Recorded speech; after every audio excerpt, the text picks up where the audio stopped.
8월 28일 화요일 황장수의 뉴스 브리핑 시작하겠습니다. 어제 제가 존 맥케인에 대해서 위대한 정치인이었다. 그가 대통령이 되지 못했지만은 미 국회 의사당에 시신을 안치하는 32번째 인물이 되었다.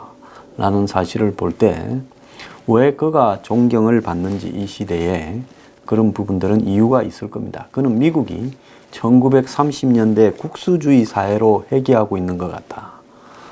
즉 지금 미국이 이 세계의 이 경제 질서를 깨고 보호무역으로 가고 또 주요한 나라들과의 동맹 이런 부분을 가치를 따지지 않고 당장 눈앞에 이익에 몰두하고 특히 존 맥케인 상원 군사위원장은 내동량으로 이 투병하는 와중에서도 한미연합훈련 이 유엔은 실수라고 질타를 했습니다. 자, 그런데 이런 부분을 이야기를 하면 존 맥케인은 기회주의자다라고 꼭 저한테 반발을 합니다. 자, 트럼프가 지금 북한과의 폼페이오 4차 방북을 취소했다니까 황장수 니 이제 틀린 게 입증될 거다라고 이야기를 합니다. 자, 저는 제가 한번 이야기한 부분에 대해서 틀리면 제가 정정합니다. 제가 엊그제 석탄 문제에 관련해서 관세청 발표에서 틀린 문제는 곧바로 정정하지 않습니까? 그렇지만은 제가 정정할 만한 확신이 들기 전에는 죽었다 깨어나도 정정하지 않습니다. 그러니까 저한테 정정하라 어쩌라 또 입장을 바꿔라고 이야기하지 말길 바랍니다. 저도 시간만 나면 공부하고 책 읽고 해서 나름대로 이 지적인 부분을 쌓아가려고 노력하는 사람 중에 한 명입니다. 그래서 가볍게 이야기하지 않지만은 틀렸다고 생각되면 정정합니다.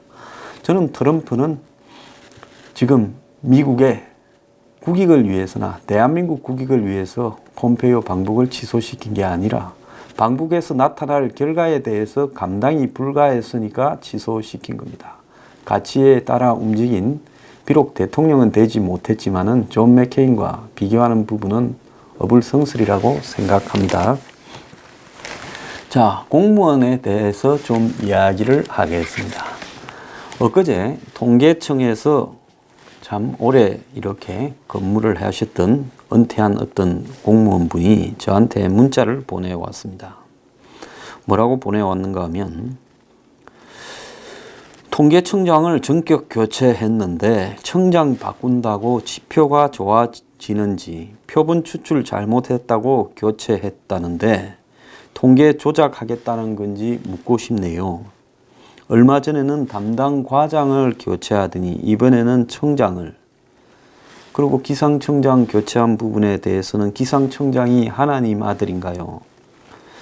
지난번 통계청 담당 과장을 교체할 때도 말이 많았는데 이번에 통계청장만 바꾸면 더 말이 많을 것 같으니 둘러리로 몇 명을 이렇게 끼워 넣어서 차관급을 바꾸었겠죠.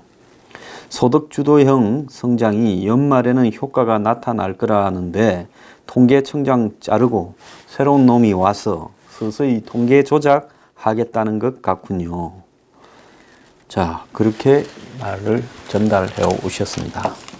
자, 공직자 출신 분이 이렇게 이야기를 할 정도면 이것은 제가 볼 때 옳은 말이죠. 그리고 내부에서 어떻게 생각하는지에 대해서 보여주는 예라고 생각을 합니다. 자, 통계청장, 기존의 통계청장은 여성입니다. 그 통계청장도 현 정권이 총회에서 통계청장에 앉혔는데 총회에서 앉혔으니까 네가 그 총회에 이렇게 버금가는 밥값을 해야지 왜 1, 2분기에 이따위 통계를 만들어서 청와대가 주도해서 별도의 통계를 다시 발표해서 90%가 최저임금이 효과가 있었다는 식으로 발표하게 만드느냐. 1분기 때 그리 혼이 났으면 2분기 때는 잘해야지 2분기 때도 또 그렇게 하느냐. 이래서 잘란 걸로 보입니다. 자, 지금 잘린 사람이 한 명 더 있죠. 얼마 전에 국방부에서 슬쩍 기자들하고 오찬을 하다가 헐렸습니다. 송영무가 8월 초에 문재인과 독대를 했다고. 그래서 서울신문의 기자가 그걸 보도했다가 국방부에 의해서 오프 더 레코드를 어겼다고 출입 정지를 한 달간인가 당했는데요. 자, 그런데 청와대는 독대한 것이 아니라 청와대 참모들도 2명 있는 가운데서 만나서 이 기무사 문제 등에 대해서 논의를 나누었다. 이렇게 말을 했습니다. 자, 송영무 장관 주적 폐기하고 더 나아가서 GP 철수하고 국방개혁 2020인가 하는 걸 청와대 뜻대로 맞춰주겠다 하고 휴전선에서 무슨 장사포 철거 부분까지도 거론하고 진짜 막판에는 충견도 그런 충견이 없을 만큼 살아남으려고 발버둥을 쳤는데 잘려버렸습니다. 자, 후임 정경두라고 이미 공군 출신 24년 만에 국방장관이라고 합니다. 곧 발표된다고 이렇게 나왔습니다. 자, 처음에는 자기 나름대로 이 양반 임명될 때 각종 의혹이 많았지요. 의혹 덩어리였는데 그래도 임명되고 난 다음에 군인 출신이라고 청와대에 맞서서 문정인 등과 한 2-3번 충돌도 했습니다. 그때마다 경고 먹고 힘이 빠지고 기무사 문건 국면에 와서는 임태훈이 송영무가 마리논 추락 유족 위로하러 갔을 때 중재를 서는 듯한 모습까지 나왔습니다. 그래서 국방부가 어쩌다 적골이 되어 가는가 했는데 결국은 송영무는 잘렸습니다. 그러니까 사람이 죽을 때 잘 죽어야 된다고 생각을 합니다. 제가 영화에서 저는 영화를 많이 보지 않습니까? 영화로 세상을 좀 이해를 하려고 하는 사람 중에 한 명이에요. 왜? 제가 과거로 돌아가서 그 시대를 살아볼 수도 없는 일이고 또 책으로 보는 부분은 이렇게 한계가 있고 또 제가 전 세계를 돌아다닐 수도 없고 하니까 그 영화를 보면 그 영화의 배경이나 내용 이런 부분들을 꼼꼼히 봅니다. 주변의 건물들도 보고 이렇게. 그런데 그 영화를 보면서 제가 이제 마지막에 자신은 나름대로 옳은 일을 하다가 이제 끌려와서 처형을 당하는 장면들이 있죠. 그래서 그런 부분을 보면서 얼마 전에는 트라이엄프라고 하는 영화를 봤습니다. 홀로코스트의 유대인들요. 자, 참 유대인들을 보면서 한심하다라고 느낀 부분이 그렇게 맥없이 죽을 바에야 지키는 독일 경비원들은 불과 몇 명 되지도 않는데 그 유대인들은 수만 명, 수십만 명이 아우슈비츠 같은 수용소에 갇혀 있습니다. 이래도 죽고 저래도 죽을 것 같으면 시간 문제 같으면 한번 다 달라들어서 그래서 싸우다가 총에 맞고 죽지 어떻게 그냥 맥없이 이렇게 끌려가서 죽는가 하는 생각이 들었어요. 그래서 정말 영화에서 보더라도 죽을 때 자신의 주장을 그대로 밝히거나 상대와 싸워서 그냥 총을 맞아 죽는 이런 사람이 별로 없었습니다. 그래서 제가 송영무 국방장관을 보면서 온갖 뒤치다거리는 마지막까지 다 해주고 이제 기무사까지 건드려서 계엄문건까지도 자신이 앞장을 서서 하극상 순환까지 겪으면서 다 해주고 말미에 그냥 쫓겨났습니다. 그러니까 이거야말로 전형적인 토사구팽이죠. 토끼 사냥이 끝나면 이제 개를 잡아먹는다. 자, 이 토사구팽도 이런 토사구팽이 없습니다. 그래서 제가 통계청장이 잘리는 장면이나 송영무가 교체되는 장면에서 실컷 부려먹고 그 다음 소모품처럼 팽하는 문정권을 바라보면서 정말로 공직자가 어떤 자세로 살아야 되는가에 대해서 좀 고민 좀 하고 살아야 되는 거 아닌가. 오늘 아침에 조선일보에 보면 자리값 못하면 죗값 치른다 라는 김강일 논설위원 이 글이 실렸습니다. 옛날에 저하고 아침에 방송을 오래 했지요. 자, 이분이 말씀한 내용 중에 요즘 사회 지도층, 고위 공직자, 유명 인사를 보면서 그들이 밥값과 이름값을 어떻게 하고 있는지 한번 떠올려 봤다. 밥값을 하려면 그 자리에 앉혀준 임명권자가 지시한 일을 제대로 해내야 될 거다. 그게 밥값이다. 그러나 이런 값을 하려면 임명권자가 내린 임무를 수행하는 것을 넘어서 사회적 기대치에 부응해야 된다. 밥값은 기본 필수요. 이런 값은 그 너머 알파 플러스 알파고 명예라고 할 수 있다. 밥값의 의무감과 이런 값에 양심이 충돌할 때도 있다. 예를 들어 소득주도 성장 정책을 밀고 나가는 것이 그거 하라고 시켜서면 그것이 밥값이라면 속도 조절이 필요하다고 소신을 밝히는 것은 전문가로서 평생을 살아온 책무요 이런 값일 수도 있다. 이걸 조화롭게 해결하는 정답이 자리값이다. 역설적이지만 문재인 대통령이 직을 걸란한 게 그게 바로 자리값이다. 특정 정치적 견해를 가진 어떤 사람들로부터 밥값도 못한다는 소리를 듣든 말든 얼굴값 한다라는 비난이 쏟아지든 말든 오로지 앞날을 위해 일하는 게 자리값을 하는 것이다. 이게 쉽지 않을 수 있다. 공직을 맡아 자리값을 못하면 꼴값 뜬다라는 소리를 듣는다. 그러다가 결국은 불명예스럽게 기록이 되고 물러나게 된다. 자, 그런데 자리값을 못하면 시간이 끝난 뒤에 다 지나간 뒤에 다음 정권이 와서 죗값을 묻는다. 그래서 공직자가 한마디로 이 밥값 하려다가 나중에 시간이 흘러서 죗값을 물게 되는 경우도 많다. 이렇게 이제 이야기를 끝내고 있습니다. 자, 문 정권은 박근혜 정권의 수많은 공무원에 대해서 죗값을 물었습니다. 그러면서 자신들은 공무원들을 거의 소모품처럼 다루고 있다. 제가 송영무를 보면서 소모품도 이런 소모품이 없다. 통계청장은 그보다는 덜하지만은 그도 소모품으로 지금 이용당하고 있다. 이렇게 생각을 했습니다. 통계 유혹이라고 중앙일보에 이 칼럼이 하나 실렸는데요. 통계 숫자 마음 안 든다고 통계청장 바꾸는 것은 체중이 늘었다고 저울을 바꾸는 격이다. 통계의 오류는 정책 실패로 귀결되게 되어 있다. 통계의 중립성이 보장돼야 된다. 이렇게 말을 하고 있습니다. 자, 세상에는 세 가지 거짓말이 있는데 그럴듯한 거짓말, 새빨간 거짓말, 그리고 통계다라고 대영 제국의 이 총리를 했던 이 디즈네일리가 이야기를 했습니다. 자, 정부가 통계를 마치 정책을 합리화시키는 수단으로 이용을 하는 경우가 많이죠. 가장 대표적인 것이 문재인 지지율 같은 대통령 지지율입니다.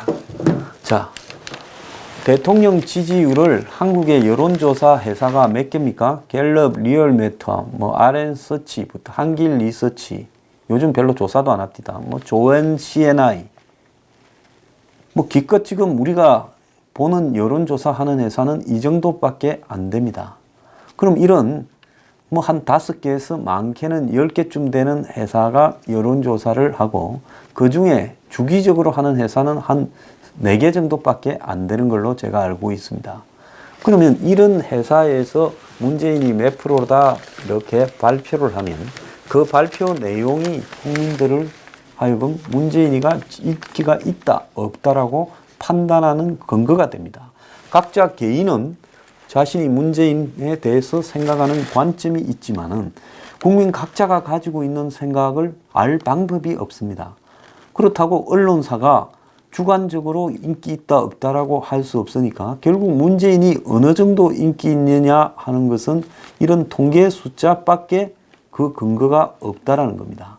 그래서 여론조사도 결국은 통계인데 이런 여론조사 결과를 보고 우리가 문재인이 인기 있다고 생각을 하면 결국은 정권은 지 맘대로 오만하게 별별 일을 다 저지르고 이 여론조사 회사의 결과가 문재인 인기 없다 하면 문재인 정권이 무너지고 있다고 국민들이 전부 공감을 하고 언론들도 공격을 합니다. 결국은 이 통계라는 부분에서 나타난 여론조사도 이것이 얼마든지 조작이 가능할 수 있는 범주 내에 들어있지 않겠는가. 많은 국민들이 불신을 하고 있습니다. 그래서 이 세상은 통계를 가지고 어떤 정책도 이렇게 평가를 하도록 하고 여론조사도 발표해서 정권이 국민의 지지를 얼마나 받고 있는가도 발표를 합니다.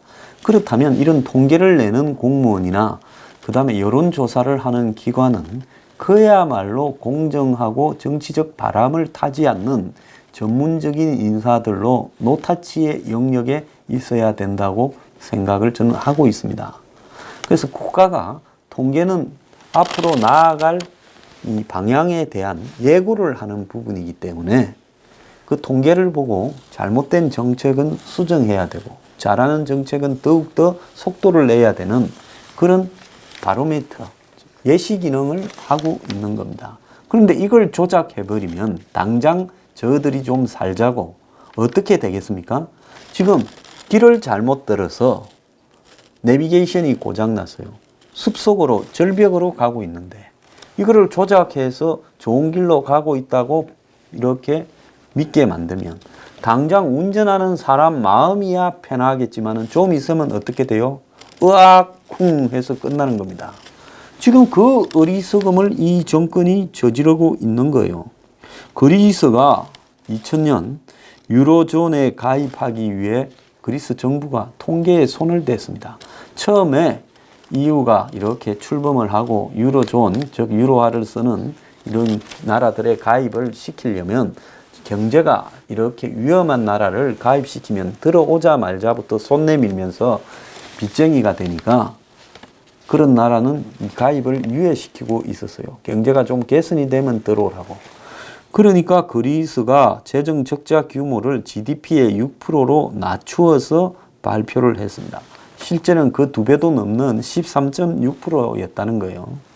그래서 2009년에 더 신길 수 없는 상황에서 사해당의 파판드레우 총리는 과거 정권의 재정 통계가 엉터리였다라고 실토를 했고 그래서 그리스의 국가 등급이 강등이 되고 국채도 폭락을 했고 국가 부도가 나는 현상으로 가서 지금까지 그리스가 고통을 받고 있습니다.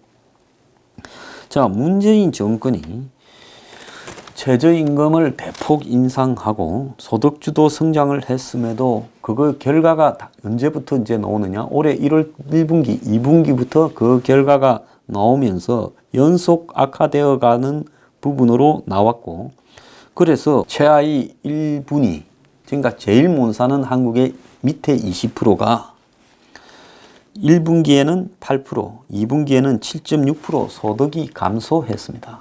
없는 사람들을 잘 살게 해주겠다고 소득을 늘려주겠다고 소득주도 성장을 했는데 이 정권이 임명한 통계청장이 어지간히 정권의 비를 맞추려고 노력을 했겠지만은 이렇게 결과가 나왔어요. 그러면서 최상위 5분위 그러니까 제일 잘 사는 상위 20%와의 격차가 사상 최대로 벌어졌습니다.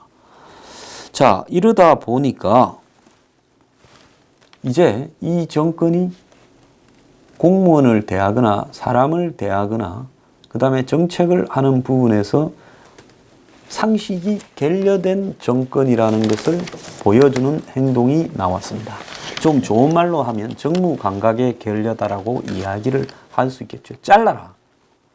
그래서 자르는데 이 하나만 자르면 표시가 나니까 예국계 한 너댓 명의 이제 다른 차관급 공직자가 잘렸고 기상청장은 대통령을 벙커에서 이렇게 잠바 입고 쇼하게 만들었는데 그것이 머쓱하게 태풍이 오지 않아서 만들어버렸기 때문에 너도 같이 집에 가 하고 넣어버렸습니다. 제 생각입니다. 제 생각이 그렇다는 걸 자, 엊그제 보니까 뉴스를 생산하는 데는 돈이 많이 드는데 그런 뉴스를 해설하는 사람들이 엉터리로 막 해설을 하면서 대중을 선동하고 파시점으로 갖고 간다라고 이야기를 했습니다. 자, 뉴스를 생산하는데 돈이 든다라는 부분에 대해서 그 사실입니까? 당신들이 생산하는 뉴스에 진짜 뉴스는 얼마고 가짜 뉴스는 얼마입니까? 당연히 보도해야 될 부분을 회사의 경영 때문에 또 정치적으로 약점이 잡혀 있어서 여러 가지 이유로 보도를 하지 않는다면 그것은 가짜 뉴스 아닙니까? 그러잖아요. 아니, 천호대교에서 모녀가 자살한 뉴스가 삭제가 되고, 그 다음에 최저임금 때문에 잘린 애 둘 있는 50대 여인이, 홀로 키우는 여인이 자살을 했다는데, 그러고는 기사가 삭제되고는 그것이 가짜 뉴스라고 이야기를 해요. 그러면 그걸 보도했던 언론들이 어떻게 해야 됩니까? 이러 했는데 팩트에서 이런 부분이 틀려서 가짜 뉴스다 이렇게 말해야 되는데, 천호대교에서 모녀가 자살을 시도했다는 것은 팩트입니까 아닙니까? 팩트죠. 그러면 왜 팩트에 대해서도 기사가 삭제되느냐는 겁니다. 그래서 후임 통계청장에 문재인이 최저임금 인상의 긍정적인 효과가 90%라는 것을 따로 청와대로부터 지시받고 열심히 만들어줬던 보건사회연구원의 이렇게 이 선임 연구위원이 통계청장이 되었습니다. 자, 통계청 직원들은 이제 청장이 바뀐 부분에 대해서 어떻게 받아들일까요? 뻔하지 않습니까? 이제 너네들 청와대 말 안 듣고 이렇게 엉터리 통계, 즉 자기들이 생각한 통계가 아니면 엉터리 통계지요. 이걸 만들어내면 너네들 앞으로 못 살아남는다. 그래서 실제 결과가 나온 것을 적당히 마사지 해가지고 주물러서 우리가 원하는 결과로 바꾸어서 발표를 해라. 이제 이리 돼버리면 결국은 잘못된 통계를 발표하면서 그게 좋은 거라고 이야기를 하고 이제 점점 저들 마음대로 더 할 거예요. 그러면 점점 통계는 조작되고 이러면서 나중에 어떻게 돼요? 이게 한계가 있지요. 통계 조작은 계속 할 수 있겠지만은 통계 조작에 따라 나타나는 현실은 통계 발표 내용과 완전히 괴리가 되어서 나중에 베네수엘라가 되는 겁니다. 지표로는 천국인데 현실은 지옥이 되는 현상이 벌어질 거죠.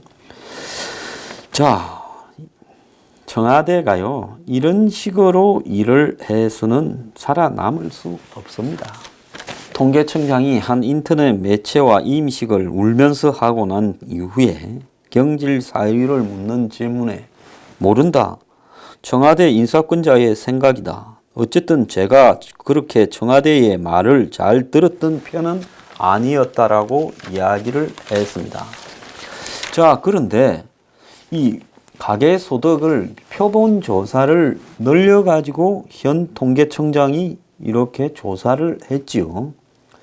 자, 그래서 이 통계 관련해서 보면 2016년 말까지 통계청이 가계소득 조사를 이 5,500가구를 표본으로 조사를 했습니다. 그러다가 2017년 11월에 8,000가구로 늘렸고 예산을 더 해줬겠죠. 통계조사의 정확성을 높인다고.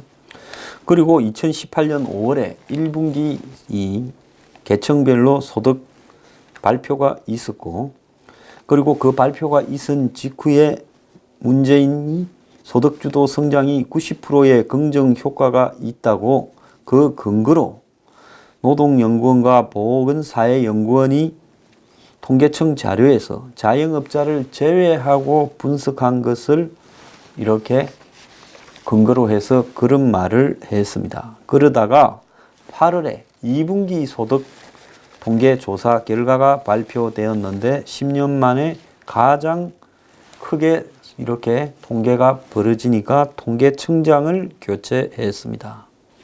원래 응답률이 낮다고 없애려던 소득 통계를 현 정권이 자신이 있었는지 한시적으로 통계청이 이런 소득 통계 조사를 한다 이렇게 했었는데 작년 11월 달에 없던 예산을 만들어 줘서 이렇게 8,000가구로 확대했는데 그러다 보니까 노인이 늘어난 고령 사회로 이제 고령화 사회에서 고령 사회로 급속하게 접어들다 보니까 노인들 대다수가 가난하니까 이 과거보다 정확성이 늘어난 조사 결과가 발표가 된 겁니다. 자, 그런데도 이렇게 지금 통계청장을 잘라버리는데 통계청장이 임식에서 뭐라 했는가 하면 지난 1년 2개월 동안 과오 없이 청장직을 수행했다. 그러면서 통계가 정치적 도구가 되지 않도록 심혈을 기울였다라고 뼈있는 소리를 했고, 자, 자택을 찾아간 동아일보 기자한테 내가 무슨 잘못을 저질러서 나온 것이 아니지 않느냐. 자, KDI 연구위원인데 KDI 복직을 하겠다. 지금은 말할 수 없고 때가 되면 말할 기회가 있을 것이다 라고 말을 했습니다. 자, 송영무와 이 통계청장 황수경의 경지를 바라보면서 이 정권은 정말로 정권이 요구하는 조작과 왜곡과 또 이념적 편향을 밑에 고위공직자들에게 요구를 하고 그들이 그걸 거부하거나 조금만 소홀히 하면 잘라버리고 송영무처럼 열심히 해도 잘라버립니다. 그러면 황수경하고 송영무 이 두 사람을 비교해 봤을 때 황수경은 원칙적으로 하다가 잘렸으니까 나중에 명예를 회복할 거예요. 송영무는 처음에는 어째 볼라다가 나중에는 본인이 이제는 영합을 했지요. 그래서 자기는 살려줄 거라고 생각하고 독대했다고 말까지 퍼뜨렸는데 결국 잘려버렸습니다. 자, 이 두 사람의 거치를 놓고 나중에 죗값을 누구한테 묻겠습니까? 시간이 흐르면.